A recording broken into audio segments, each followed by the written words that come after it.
Hello students of class 11th math बच्चे, जैसे कि आपका चैप्टर नंबर 13 कॉन्टीन्यूटी में है, जिसमें मैंने आपको प्रीवियस लेक्चर में लिमिट क्या होती है उसके बारे में समझाया था और उसके ऊपर काफ़ी सारे लेक्चर्स आपके कवर कर दिए थे। अब आपका लिमिट का टॉपिक ख़त्म हो चुका है। अब आपका सब चैप्टर सेकेंड स्टार्ट है। उस सब चैप्टर का नेम क्या है? The derivative.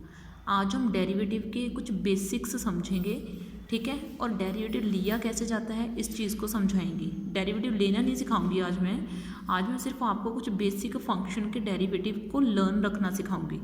सबसे पहले जैसे कि आपके चैप्टर का नेम है द डेरिवेटिव, सबसे पहले आपको डेरिवेटिव का मीनिंग पता होना चाहिए। डेरिवेटिव का मीनिंग होता है डिफ्रेंशिएशन। डिफ्रेंशिएशन का मीनिंग है विभिन्नता। यानी कि मान लो अगर मैं आपको बड़ी सिंपल सी एग्जांपल दूं अपनी लाइफ से रिलेटेड, आपकी लाइफ से रिलेटेड। मान लो आप अब यहाँ पे खड़े हो, आप इस पोजीशन में खड़े हो, ठीक है, यहाँ पे खड़े हो एक पॉइंट के ऊपर, तो आप चलते जा रहे हो चलते जा रहे हो चलते जा रहे हो, तो टाइम भी बढ़ता जाएगा। आप जितनी भी स्पीड के साथ चल रहे हो उसके अकॉर्डिंग आपकी जो है पोजीशन भी चेंज हो जाएगी। अगर आप यहाँ पे थे तो आप कहीं दूसरी पोजीशन के ऊपर होगे कुछ टाइम के बाद। तो डेरिवेटिव यही है। डेरिवेटिव आपको ये दिखाएगा कि टाइम और स्पीड के हिसाब से आपने कैसे अपनी पोजीशन को चेंज करा। यानी कि derivative is a rate of change. Derivative आपके चेंज की दर दिखाएगा कि आपने किस हद तक अपनी पोजीशन को चेंज कर दिया, ठीक है, कि कितनी दर से आपने अपनी पोजीशन को चेंज कर दिया, उसको बोलते हैं डेरिवेटिव, ठीक है। इसके लिए डेरिवेटिव को समझने से पहले मैं आपको छोटी छोटी सी बातें समझाऊंगी, जिसमें मैं आपको सबसे पहले एक फंक्शन की इन्फॉर्मेशन देने वाली हूँ, ठीक है। क्या देने वाली हूँ मैं आपको? एक फंक्शन की इन्फॉर्मेशन देने वाली हूँ। वैसे तो मैंने ये आपको करवाया है, ठीक है, लेकिन फिर भी मैं थोड़ी सी इन्फॉर्मेशन दूंगी। जैसे कि आपको पता है कि हमने चैप्टर नंबर 2 करा है, तो मैंने आपको फंक्शन समझाया था कि इस तरीके से फंक्शन को लिखा जाता है एफ ऑफ एक्स से, और एफ ऑफ एक्स को वाई के इक्वल रखा जाता है। और शायद अगर आपको याद हो तो मैंने ये चीज़ आपको समझाई थी कि फंक्शन जो है एक, मान लो एक मिक्सी है, ठीक है, एक मिक्सी है, मान लो ये है आपके पास मिक्सी, ठीक है। तो आप मिक्सी में जिस तरह के फ्रूट्स डालोगे आपको उसी तरह का जूस मिलेगा। ये मैंने आपको सिखाया था ना।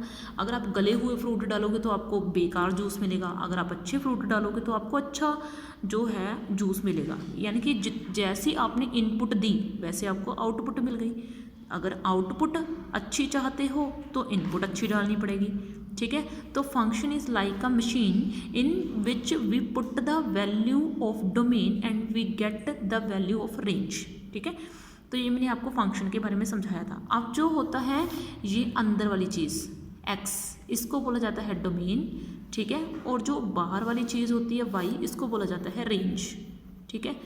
अब देखो डेरिवेटिव को डिनोट कैसे करते हैं, ऐसे डिनोट करते हैं डेरिवेटिव को dx अपॉन dy, इस तरीके से डिनोट करा जाता है डेरिवेटिव को। डेरिवेटिव को कैसे डिनोट करा जाता है? dx अपॉन dy, या फिर हम इसको dy अपॉन dx कैसे भी डिनोट कर सकते हैं। ये कोई ज़रूरी नहीं होता कि इसका सिंबल अकेला यही होता है कि मैं आपको रट्टा लगवा दूँ, नहीं। डेरिवेटिव किसी भी वेरिएबल का किसी भी वेरिएबल के साथ हो सकता है, लेकिन जो वेरिएबल ऊपर होगा उसको क्या बोलते हैं और जो वेरिएबल नीचे होगा उसको क्या बोलते हैं। हमने ये चीज़ों को समझना है। हमारा मेन ऑब्जेक्टिव ये नहीं है कि डिनोशन क्या है, हमने ये समझना है कि डिनोशन में यूज़ होने वाले वेरिएबल्स का नेम क्या है, ठीक है। तभी हमें डिनोशन समझ आएगी इसकी, फिर ही हम देखेंगे। तो अब देखो जो ऊपर वाला होता है आपका, ये जो ऊपर वाला वेरिएबल होता है ये आपका होता है डिपेंडेंट वेरिएबल। क्या होगा इसका? ये डिपेंडेंट वेरिएबल होगा, यानी कि इसकी वैल्यू नीचे वाले वेरिएबल के ऊपर डिपेंड करेगी।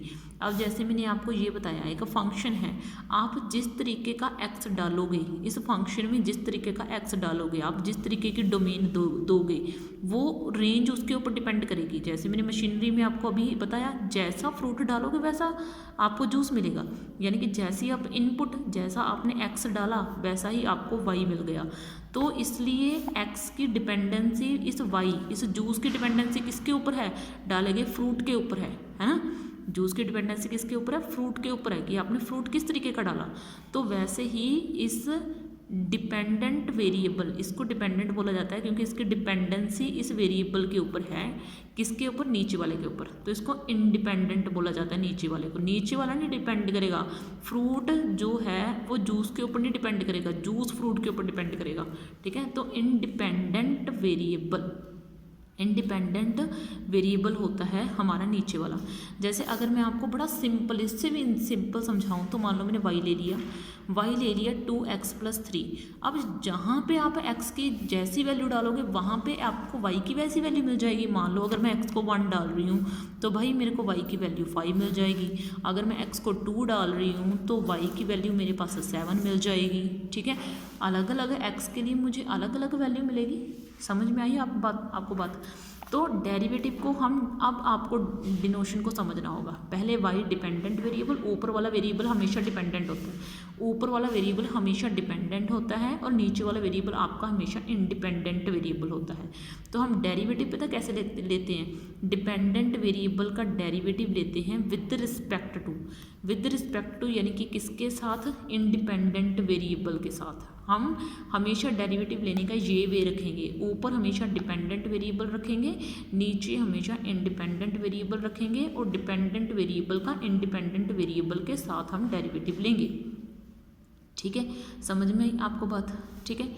तो अब देखो बेटा आगे की तरफ हम बढ़ते हैं थोड़ा सा, ठीक है।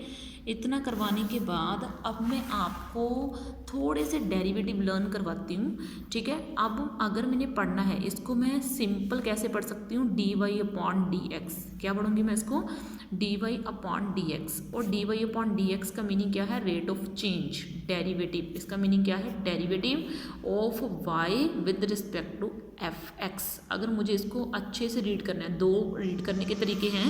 एक तो अब देखो बेटा, तो अगर मुझे इसको रीड करने के 2 वे हैं। एक तो है dy/dx, आप सिंपल रीड कर सकते हो, लेकिन एक होता है प्रोफेशनल वे, यानी कि कुछ बच्चों को अच्छे से पढ़ने का तरीका होता है, तो वो क्या पढ़ सकता है इसको, derivative of y with respect to x, ये भी पढ़ सकते हैं, derivative of y with respect to x। और इसको लिखने का सिर्फ एक वे नहीं है, मैं पहले बोल रही हूँ, आप इसको कुछ भी लिख सकते हो, ये कुछ भी हो सकता है, du/dx होता है। ये डिपेंड करेगा कि आपको वेरिएबल कौन कौन से दिए हुए हैं, ठीक है। वेरिएबल भी आप अपनी मर्जी से नहीं ले सकते, आपको क्वेश्चन में दिए हुए होंगे। सबसे पहले आपने कुछ चीज़ों का ध्यान रखना है, डेरिवेटिव का फॉर्मूला क्या होता है, ठीक है। डेरिवेटिव लिया कैसे जाता है, आज मैं आपको ना सिंपल डेरिवेटिव बताती हूँ।